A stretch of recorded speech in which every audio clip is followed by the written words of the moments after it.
suppose, yeah. I'll work something out. You pro. Alright, I threw together some things. Are we starting yet? Yeah, okay. I threw together some things. I've basically divided this into 4 very basic things. Camera basics, I mean really basic. In the frame, not in the frame, and shoot to edit. Right. This is a camera. Really scary. If you want to know, this is what's called a DSLR, a digital single lens reflex. It's a stills camera, but it's also a high definition video camera. It's got a little microphone on the side, but I don't use that anywhere. This is a Canon 550. It pretty much, when Canon brought out the DSLR, it revolutionized digital filmmaking because people can now have high quality video cameras and stills cameras at the same time. This is what I use exclusively. The camera I had before this was a Canon XL1S, which is a shoulder mount and had tape. Terrible Stone Age piece of work. This records in 1080 by 1920. Does anyone know what that is?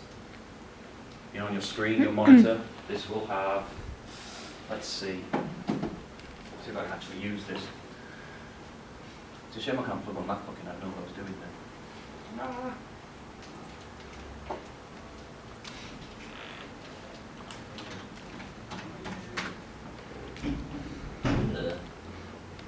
This is big.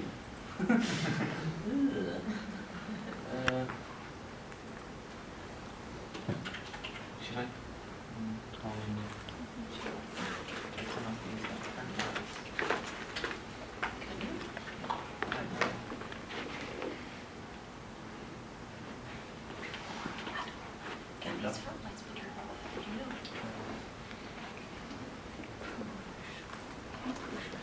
This is what I mean when I say screen resolution. I don't know why I'm tilting the screen around there. I forgot we had a projector. When you look at your screen, that's what I mean by screen resolution. Your 720, 480, when you look on YouTube, we'll have a look. I'll see if I can find one on YouTube that's got that, those definitions.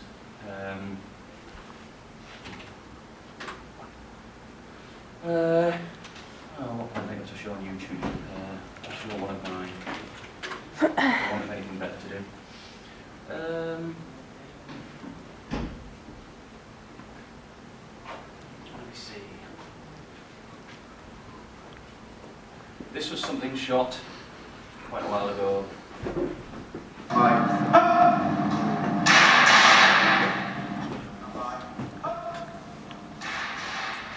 That's 360, pump it up to 720. I don't know if it's really showing it properly. I think the projector's pretty crappy. And the projector shit. That's fine. And you have 1080, which is much higher quality. There, it's saying HD now. I'll go back to another one. This is basically the resolution, the size, the quality. This will be a better one because this was filmed on my previous camera. Only goes up to 480p. Yeah. My terrible acting. See, that's not very great quality, is it? You can really tell the difference between that and the previous one. That's only 480p resolution. It means it's 480 pixels across. So it's that. The one I showed you with the shooty guns was that. What my camera can do, this little piece here, is that. So the more pixels, the better your quality of image. Your modern Hollywood cameras that are digital, say Prometheus, if you watch that, they shot it on 4K resolution, which is 4,000 across. That's 4 then now. Yeah, huge. Fantastic quality. Shame about the movie, but never mind. Get a script next time, Bridget. What use that and do 8K now? Yeah, I mean, that's the high end, you know, that's talking about quality of your image. In this I can choose what size I can do on that. I switch it on, and I take the lens cap off. It's a good start. I only did that to fool you all. And there we have filming. Notice I put the thing around my neck. I'm just going to say that. There's a thing I'll constantly refer back to called setiquette. It's etiquette on set. And we'll always keep going back to that. Anyone that's been with us last year will know that this is something we always talked about. Things like, when you have your roles, you stick to them. When the director says jump, everyone says how high. If there's, say, silence on set, you obey the rules, you say silence. And the biggest one, of course, is turn your phones off. All phones off, because you'll get that dit sound coming through on the speakers, and everyone hates you when you get thrown out the window. But the other thing for cameras, if you're doing it handheld, just put it around your neck so it doesn't fall. You know, I've done that. I've drilled it into myself now, so I never don't do it. Because the idea of me dropping this would just I'd follow it out the window. I'll start off with some basics of the camera. Obviously, this is the lens. That's your view. What I shoot goes through that. You know, I'll press the record button and bing bash bosh, we're off. There are various functions on it which will go into more detail if you're going to be one of the camera operators. But I'll start with some real basics, which is your lens. This is, if I can remember, a 30mm lens. It doesn't look very big, but this actually cost me £300, which is a lot more than what my previous one was. It's expensive. It does not zoom in or out. It's not a telephoto. It's a fixed prime lens, as they call it. It allows quite a wide field of view. The field of view is how much you can see. If I had a 50mm lens, much narrower.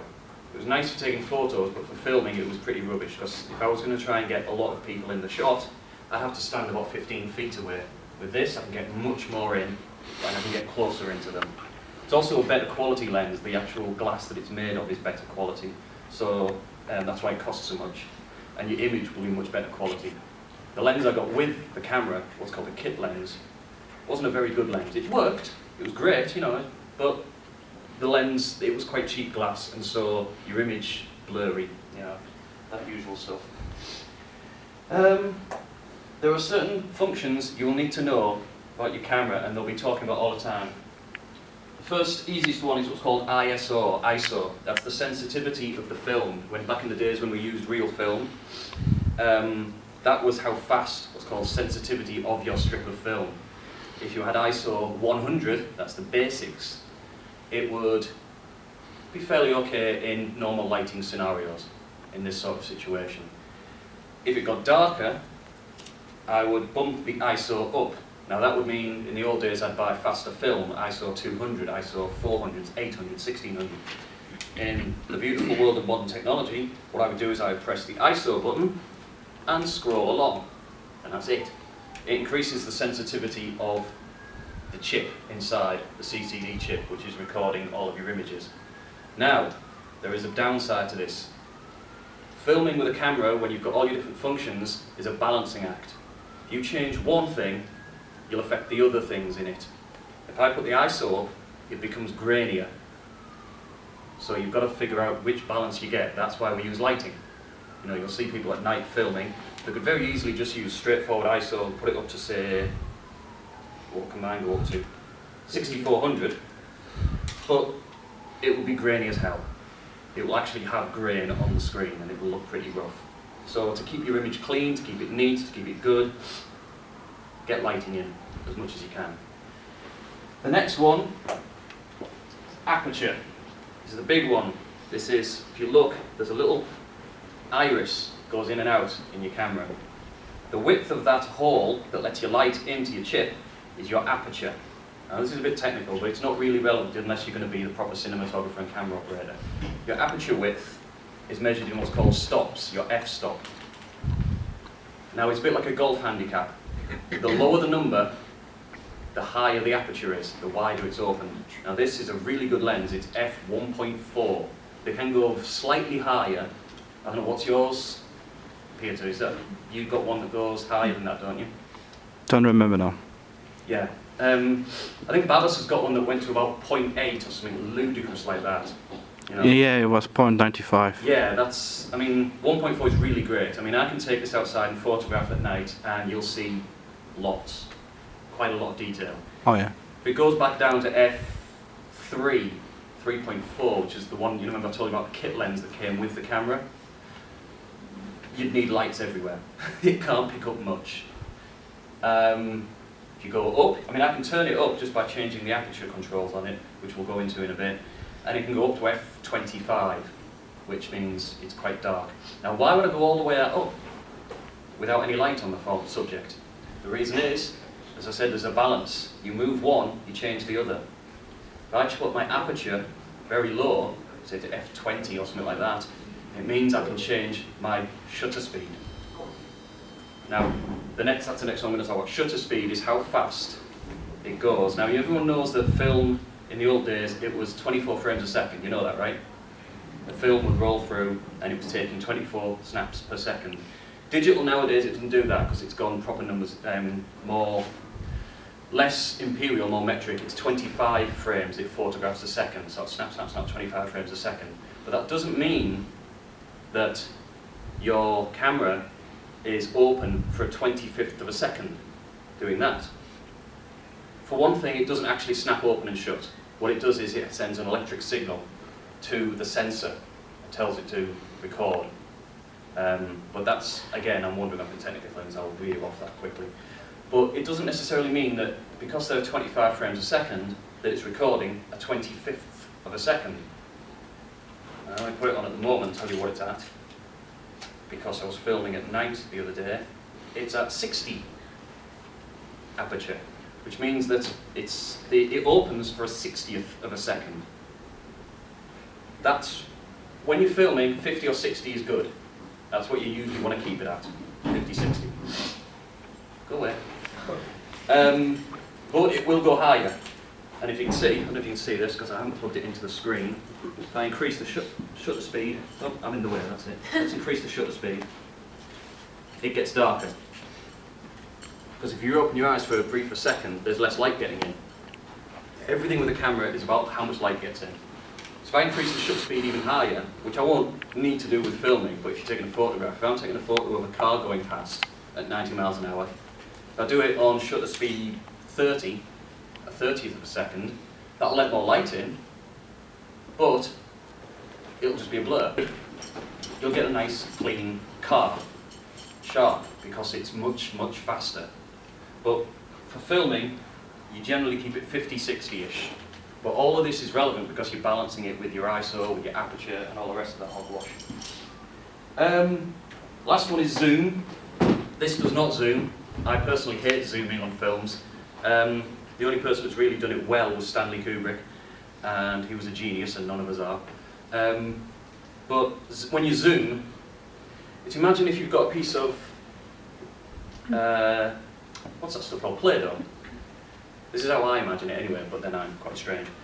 If you imagine the light is a roll of Play-Doh, you've got your sausage roll of Play-Doh.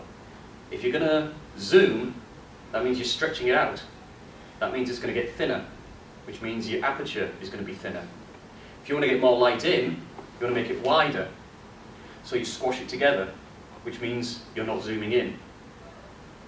Did any of that make any sense at all? Not really. No. I have some feedback if you want. If you zoom in, it means that you're focusing something a long way off, right? Let's say I zoom out that window, and that means that your lens itself is stretching. Not your lens, but the hole that the light has to come in through is becoming stretched. That means it will shrink your aperture, so there's less light getting through.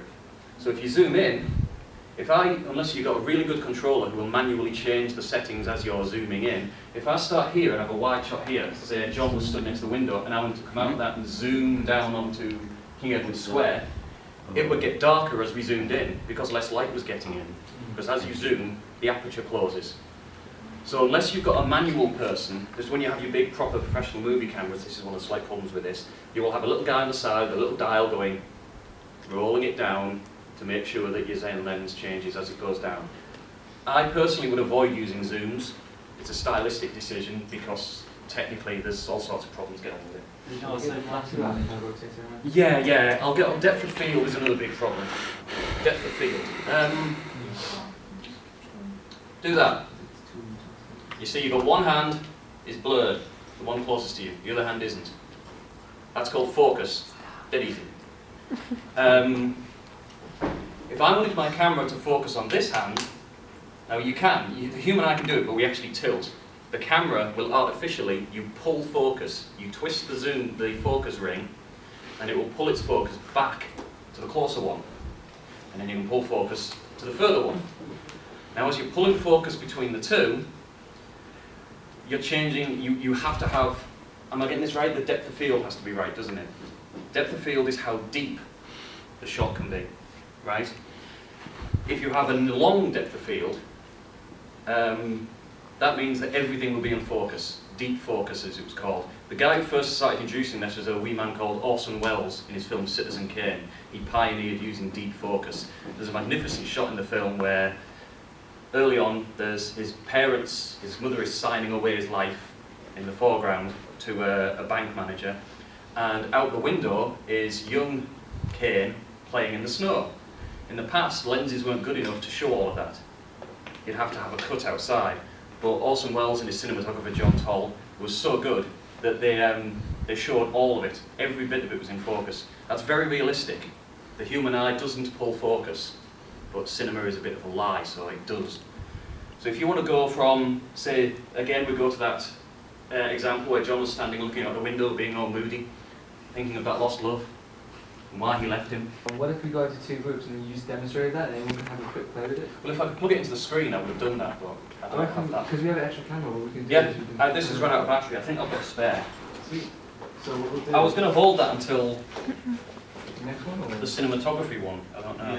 Because like for me, I don't know about you guys, but like when I hear something, I kind of forget it the next minute, so I like to kind of play and do it on the spot.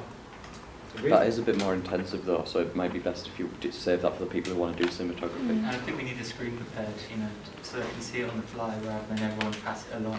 Well, I mean, the next section is going to be basically about framing and what the language of cinema is. Mid shots, close-ups, that's more important. What would people prefer? Would you prefer to be in small groups with a camera and somebody explaining how to use the camera? and then have a turn, and then it could be like a thing of within the span of half an hour, make something look cool. And I wouldn't go into making something. Well, it's like, you know, just shoot something for fun. Well, yeah. Well, the next thing I was going to do was telling you what a mid-shot, a close-up, that sort of thing is, which is more relevant to filmmaking, unless you're not going to be a cinematographer. It's up to you. Like this one or in small groups? What do you think? My vote goes for this for now. Okay, so this one, yeah. Cool, okay. Next one, I'm just calling it in the frame. This is where it gets much easier to think about, I think, anyway. Film, just like anything else, has a language. Just where it's music, there are chords, chord sequences, chord progression, and because I play drums, I don't understand any of that. I just pitch it. But film, I mean, something Stephen Fry said about poetry ages ago, he said that, you know, people say, oh, well, can't you just write poetry? You don't have to understand about English language and all that stuff. Jimi Hendrix learned chords before he became the genius he was. And with film, I will insist that you learn the basics before you start breaking the rules and becoming whoever you want to be. Basics are important. And the basics are, I'll start with the first one, the shot grammar. First one is extreme long shot. That's where your guy is, or girl, is a little figure on the horizon. You've got your hillside or whatever, your giant space station, your dinosaur, whatever the fuck you want. But your man is very small, and your city, everything else is huge. Probably be able to bring up an image here.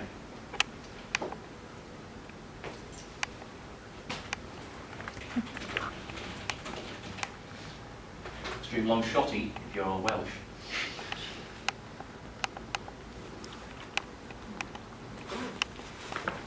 That kind of gets to it, sort of thing. A bit longer than that.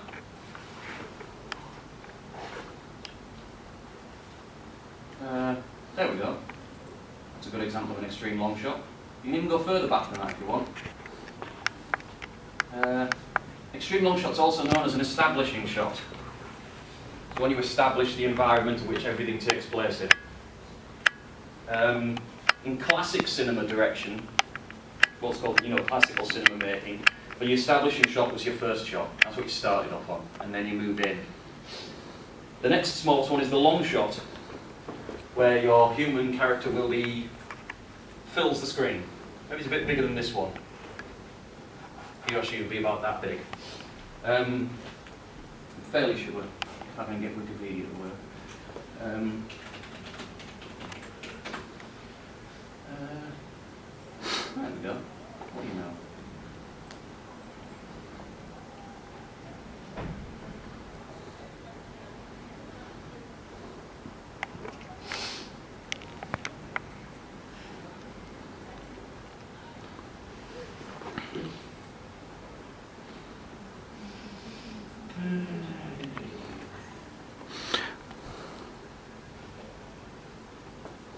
As usual, Wikipedia has a massive list of things you can find on online. Here we go, long shot.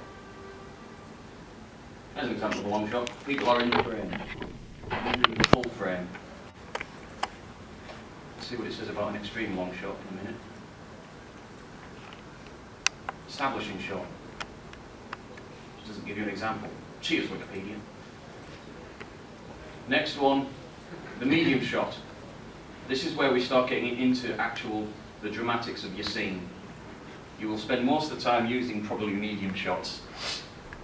As you can see, it cuts off leg, waist sort of level, and it's enough to get the head in. And that's enough for you to understand body language, orientation, see facial features, and see other people in the same screen. That's your medium shot. You probably go after that after your long shot. Next is the close-up, mainly used to show tension, as it says here. That's a full face, takes up most of the shots. Sometimes you get shoulder in it as well, sometimes you don't. But the close-up can also be of items. You've often seen things like that, you know, a close-up of a gun, close-up of a hand, hands shaking, hands using guns, things like that. Then you get on to even further in the extreme close-up where you just see the eyes, or just see the lips, where you just see the very tips of the fingers on a trigger of a gun. The extreme close-up is really close in. When you get to extreme close-ups, bear in mind what I was saying earlier about your depth of field, your camera. You've got to get your camera right in there. Now I'm shoving a camera right in John's face. Is it going to be in focus? Or is it going to be out of focus? So I'll have to change my lens, I'll have to put more light in and change the settings so I can get him in focus. But if you want to show the eyes on extreme close-ups, now, Sergio Leone in The Good, the Bad and the Ugly, which us lot know a lot about because we filmed, who's seen The Good, the Bad and the Ugly? The Western. Right? The bad and the spelling. Oh, no, I didn't want to do that. Never mind. Good, Bad and the Ugly, Sergio Leone, a Western made in the 60s. Very, very stylistic. He used camera shots and angles that were very unusual. Now, during the end duel scene, he cut between extreme close-ups of the three protagonists, as we can see there. Really close in. Very dramatic, very intense. Also, really personal. You get really that close in, and it starts, you know, you're getting really into someone's face. If you're doing that with, I mean, that was for a Western, that was for dramatic purposes. There's also that shot at the very beginning that starts out as an extreme long shot. Yeah. And it suddenly. Yeah, I mean, The Good, Bad and the Ugly, Leone's a good example for learning your different types of shot. I mean, when he first starts on that scene in an abandoned graveyard, the shot is very wide. I mean, it's huge. It goes on, you know, the width of shot is about half a mile in width, probably. And then he goes to close-ups. Now, what I'm going to tell you next is there is a kind of grammar about going from huge wide shots to extreme close-ups. It's unusual. You'll probably make people jump and go, whoa. Now, if you want to do that, do it. But be careful. Normally, you would go from a wide to a long, then you mid, and you'd work around that. The thing is, with filmmaking, when you've got a scene, I remember Martin Scorsese did a documentary about filmmaking, and he said that it's a lot like plumbing. You don't take a pipe that's very high pressure and plug it into the next room's pipe, which is low pressure. You'll have a problem. You have to keep them flowing. Your sequence of shots, you go from an extreme close-up to an extreme wide shot, your audience are going to get slightly confused. It's like, well, where are we now? But if you go without your extreme wide shot, which shows you, or your wide shot, your long shot, whatever you want to call it, the establishing shot, if you start on close-ups, you're going to disorientate your audience. Where are they? Where are we? If we just see a face and he's walking around his office, where are we? You know, we have no idea. Now that might be useful. I'm going to go on about the one thing where it's saying not in the frame next. But in the frame, those are your pieces, those are your words, those are your tools, your chords that you'll use. Now, you can move your camera while you're doing things. If you're panning across, well, I've just said it there, give it away. If your camera does that, that's a pan. It's going across, side to side. It's very simple. It's usually used on a tripod, although if you're carrying it on your shoulder, you can move around like that. Pan is from a fixed position and it will turn around. If I was standing in the middle here, I'd do a pan around the whole room and go around everybody. It'd be roughly mid-shot on everyone, and we catch everyone in. Quite a nice shot, I think. Now if you're looking up, that's a tilt. Again, fixed position, you tilt up. That's a different shot, whether you want to look up at the top of a building. I mean, you've seen these all the time, and the weird thing is we're so used to it, we're so cine literate, that we don't even think about it. I'll give you an example of how cine literate we are, because we see TV and film all the time. Up until, say, the 20s, when all of this grammar, by the way, was invented by the Soviets in the 20s. Don't let anyone tell you Hollywood invented cinema, it didn't. They came up with the basic language of cinema. And one of the things they established was, and got people used to, which people weren't at the time, is if you see someone walk into a building, the bottom of a building, and then you pan up, and the next thing we see is a shot of someone in an office, we've got used to the idea that that person is at the top floor in an office. Now when they took, some of these Soviets in the 20s and 30s took projector screens into Africa and Australia and various other places, they didn't get it, because they'd never seen it before. And they had to explain, that means that, you're linked to that. Now we assume it instantly, but the trick is, you've got to remember what you're doing. If you want to say someone's in the top floor of an office, show it. If you want to confuse people, or not necessarily confuse, but certainly maybe delude them, trick them, mislead them, don't show it. There's an old saying in cinema, it applies to writing, but it really applies to your directing and your camera work as well, which is show, don't tell. If you show someone walking into a building, and then we cut to upstairs, we're going to assume that's what happened.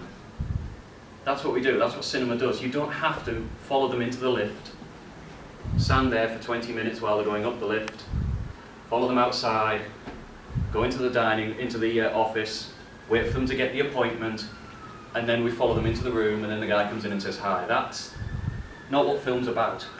Film lies and it cuts things up and it tricks you, and we take assumptions. Learning to master those assumptions is how you make a good film. There are other big ones. I mean, there's a crane shot. We won't have access to a crane.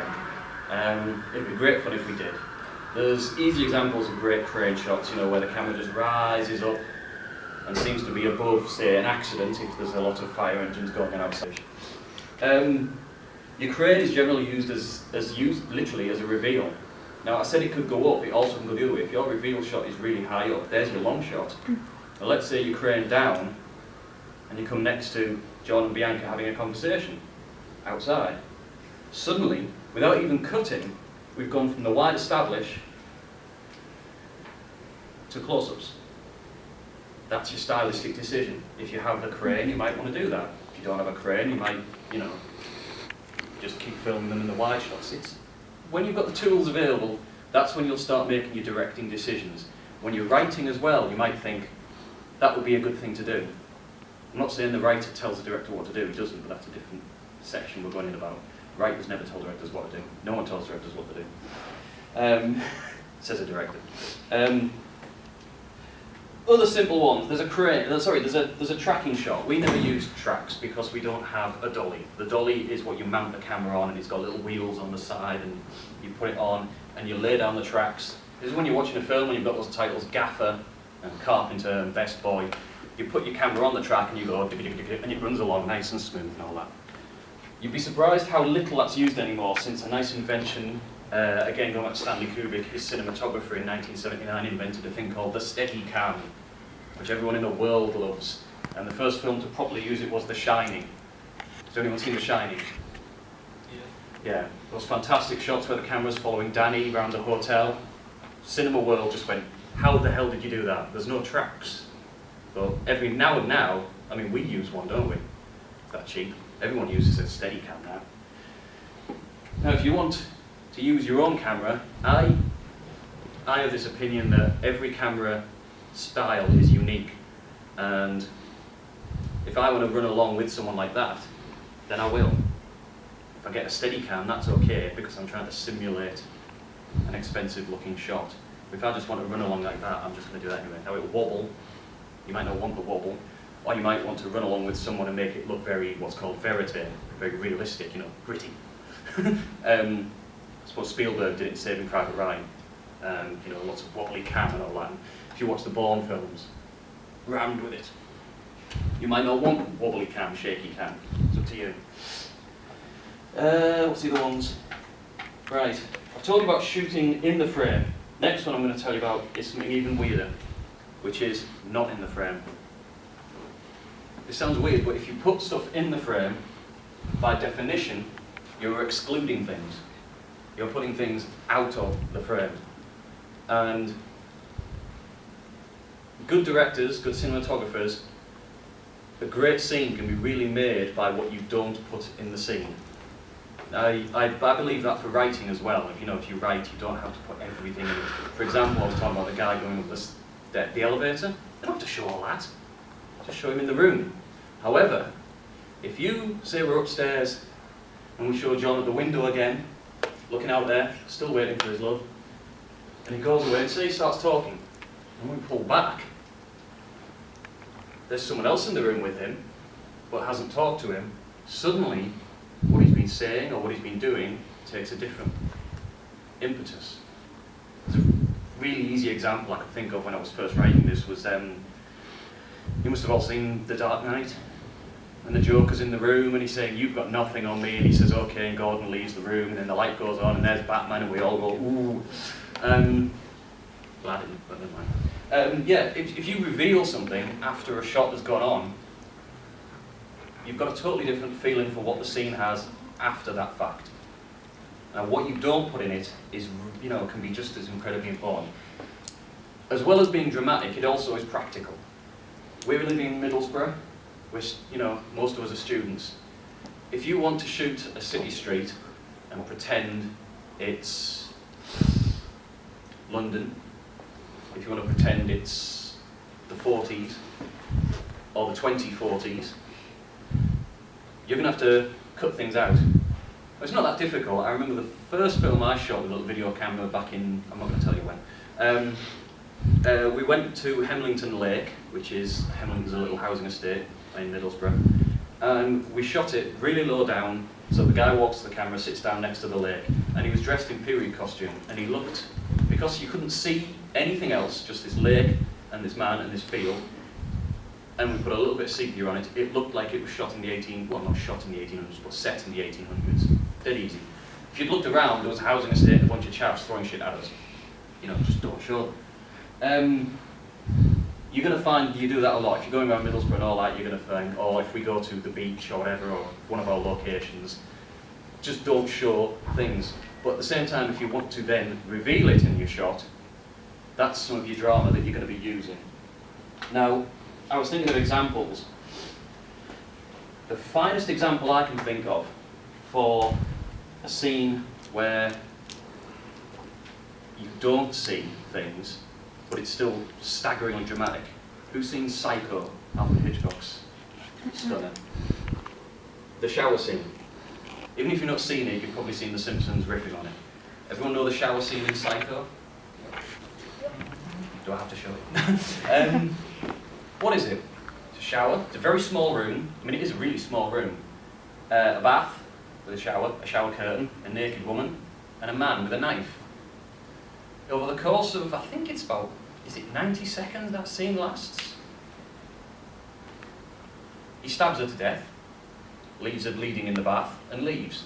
And if you think about it, we never see the man, we never see a knife enter the body, and we never see any of her naked salient features. Her boobs and her panties, what I'm saying. Right?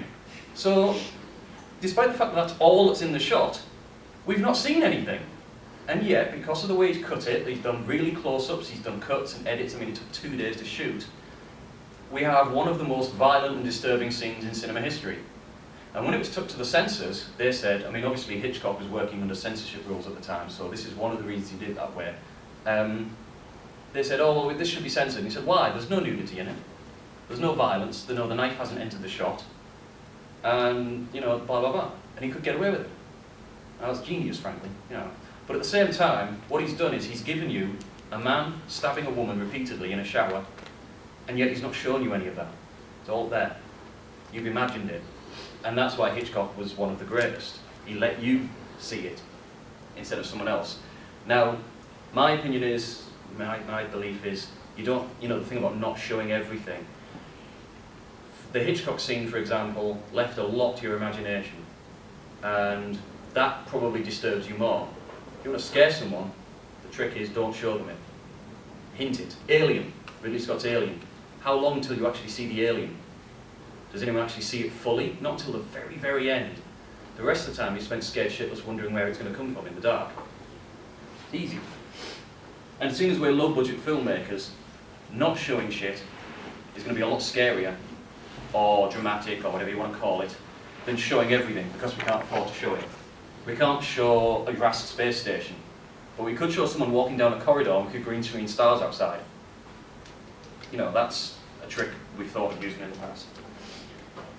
The last one I'm going to say is shooting to edit. Remember that you're going to be editing this stuff afterwards. So when you're filming, say you're filming a conversation between John and Cake, right? First off, do you want them to be sat far away? Because if they are, that's not really a problem. We could just shoot close up, and then cut it together.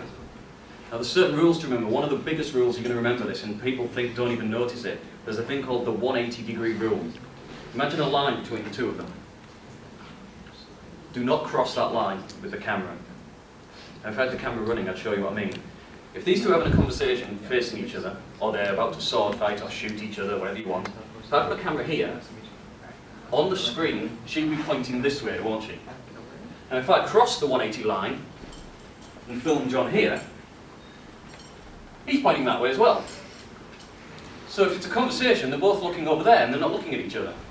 So you know, you've basically totally screwed up your shot. If you're shooting each other, if you've got a duel and you paint them, you know, you accidentally shoot them both the same direction, when they go for the shots, they both look like they're shooting a duck over there somewhere instead of each other.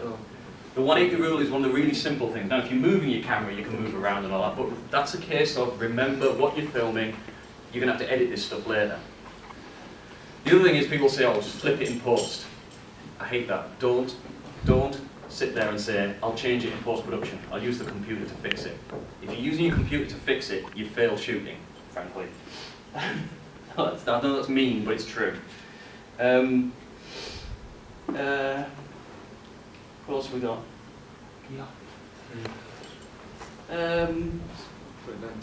Shooting to edit. Yeah, there's a 180 rule.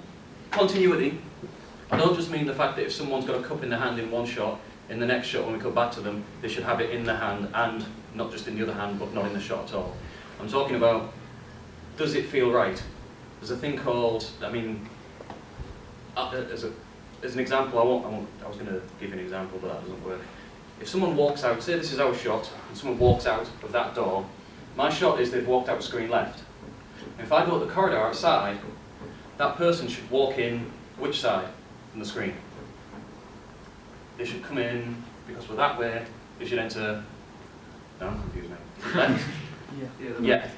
To come out in the right, you're going to be going, wait a minute, where did they come from? Little things like that. Now, I'm sure we made that mistake last year at 1 point or 2 points. I've never made it a few times. Yeah. Bear things like that in mind. Now, that's going to be a thing about your set. If you've got someone leaving the room, you're going to have to find a room with a door on the right-hand side for them to come out of. Even if they're just walking left and right, if you suddenly say, if they say there's a wide shot and it's a kitchen, and they're saying, oh, do that, do that, do that, and then you go to a close-up of someone making the tea, and then you come back, and the person turns around and he's on the right-hand side, he's come back in your shot, you've totally screwed up your shot, and your kitchen looks weird, and you think they've got a kitchen the size of Brazil, and it's all gone wrong. Bear in mind your continuity when you're shooting. And I don't just mean make sure they've got the red cardigan on for every shot, right? It's a case of you've got a flow between shots. Make sure it's raining outside if it's always raining. Shoot the seagull if it's outside. That time we were filming and there was a seagull constantly going at it, and then we did a couple of close-ups and there was no seagull. So it was like, ah, ah, in the background, ah, ah. Ah, ah, ah. It's like, oh, you little shout. I remember we were doing Shiver, which was my film, and we were doing this alleyway scene, or like a road scene, and we began shooting at magic hour, which is when the sun's down and it's really nice lighting. But by the time we finished filming, it was completely dark. 2 minutes, but because it went from nice orange to pitch black, it looked a bit weird. So I had to kind of try and fix it in post, which is not good. So I ended up having to cut out some of the shots that I'd done rather than dragging the actors back out in freezing cold night time, because they don't like that at all. So, you know, you got to think about light and natural light and things like that, because that can affect you big time. The last thing I'll say, and then I'll go back to sleep, is when you're filming, this is the one thing that I find really important, is when I mean shoot to edit, it's all about, you know, your film is about pacing and timing. If you're one of those directors who wants lots of action, I'm going to use the Bourne films again because they're really obvious.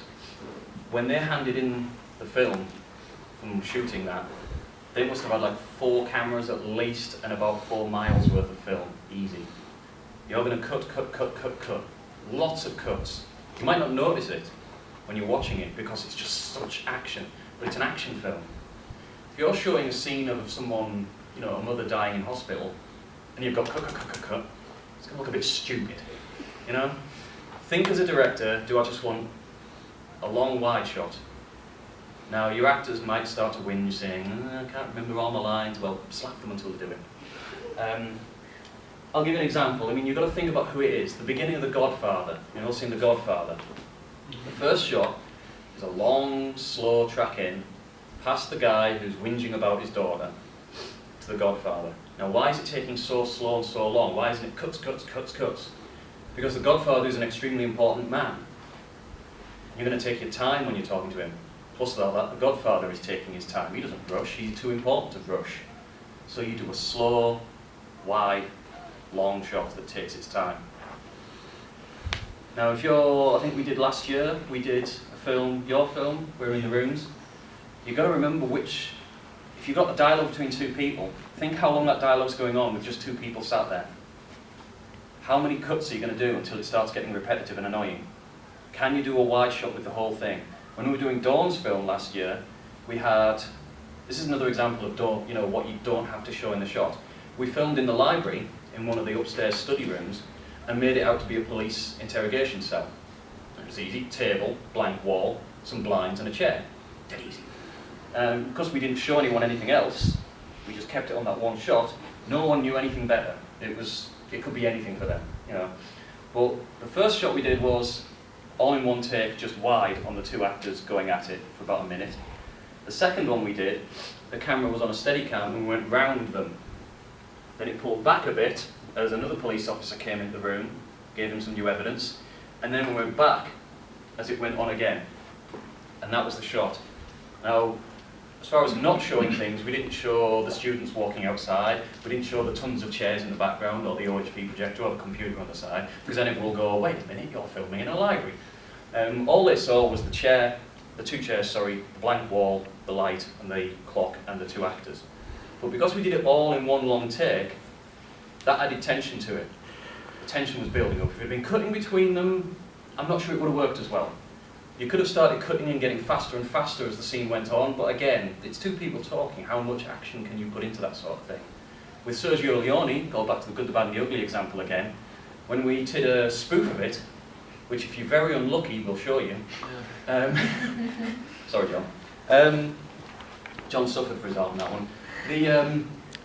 I mean, it's from the moment they start walking, he puts the stone down in the middle of the cemetery and they all step back, because I did the shot list for this, to the moment he goes and picks up the stone after he shot the other guy. there were, how many was it? Was it 110 shots? 110 shots in a minute 20. That's a shot every second and a half. Now, some of them were quite long. One of them was about 12 seconds long, but then by the time it gets to the end, as the music's blaring up and then the tension's building and the hands are going for the guns, there were shots every half second. And you cut, cut. You've got to remember, if you want to do that, you're going to have to film the bits. Now what we did when we were filming, we just shot the guy in close-up. Then we shot it in mid-shot. Then we shot the guy in wide-shot. And afterwards, we just cut it up. Now we knew we were going to do that in post-production, so we knew how to film it all in one go. It's a similar thing with, what's the one I was thinking of? Chronologically shooting. You might not necessarily shoot everything the order it happens on the script. If we've got somebody set in a corner, say, and we've got the lights rigged up for them, say John still stood at the window, his legs are hurting by now, and he's still looking out at the city, wondering why he's still here. If we've got the lights set up for him on that, we'll shoot all the shots of him stood in there first. Then we'll turn the unit all around, we'll get the lights, the sound crew, and the makeup will go to the other person who's over there, there's Kate, on her phone, ignoring John, because she doesn't love him. And we'll do her makeup, her lights, and we'll do all the shots of her. And John will be off camera, just reading his lines out. Instead of doing it one, then haul everyone over, do that, then haul everyone over and do that, you do it as your setup is done. Now, that means your director and cinematographer now sit down, look at the script and go, right, what can we do all at once? Take that block out, write it down. That's homework for your director and cinematographer and your production designer and whoever else. So that's shooting for editing and shooting for making life easier on yourself. You know. I think that's it really. Is I'll there stop anybody who's like interested in directing or? I mean, have you had any experience in directing? I directed the last year when film school. Nora. Was there any questions at all about that? I mean, I've been making films for 20 odd years and stuff, so please, any questions, I'll try and not bore. Like I said, that's basics. I know it sounds really complicated, but because we're so literate in film and TV and imageries, you'd be surprised how people can do it wrong when they don't realise what the basic building blocks are. Like I've seen people edit wedding videos together and you're just like, what? I've seen people edit wedding videos together and they'll come in one door and then someone else will come in the other door and you're just sat there looking at it going, this is just making no sense whatsoever. You can tell. It's when you look at a film and it's been done wrong, you really can tell. So the trick is learn it and you won't make that mistake. You won't be sat there going, oh, where did you get that gun from? Why can we see her? And things like that, you know. Why is it daylight and then the next shot it's pitch black? Things like that, you just don't want to do that. If you do the homework beforehand and you plan it, you get it done properly. I think like a round for Ian, you gave all that. Yeah. Thank you very much. Cool, so that went over quite a few things, I guess. If it is confusing, we'll be doing it all with you, so it's Yeah. not like you're going to say, right, here, go make a film. But basically We'll be next showing week, you what we're doing. I think we do some practicals as opposed to just, kind of getting all the theory down. In 2, maybe 3 weeks time, right, then I know this band and I figured we could do a music video for those guys. And it's quite mellow, like music. He does have one really like crazy rock-ass tune, which is kind of cool. So what I'll do is I'll get the tracks, and then next week we can all listen to them. Whoever's wants to be involved in the music video. And then for that video, I want you to concentrate on things like cinematography, camera work, and anything like that. And then we can go on onwards and forwards with future projects like the horror thing, or comedy, whatever we're doing right now. Also, bring in any ideas that you might have. And I mean, hands up, who wants to do directing? It was you guys, yeah? Who wants to do maybe camera operator? 1, 2, right, 2, 3. Anyone wants to do like lighting or cinematography based on all that? 1, cool. Sweet. Anybody want to do acting? Yay! Well, maybe. That's good then. I don't want to say do homework, but next time you're watching a TV or film or something, especially if it's well made, just think about it, look at it and go, that's a mid-shot. What happens after a mid-shot?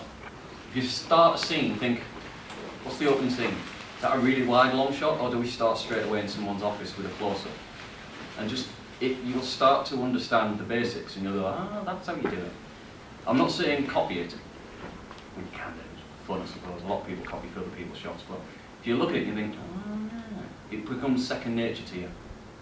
And you suddenly think, ah, it's easy, but, you know. So yeah, that's really it. That's kind of wrapped up. And this is now atmosphere.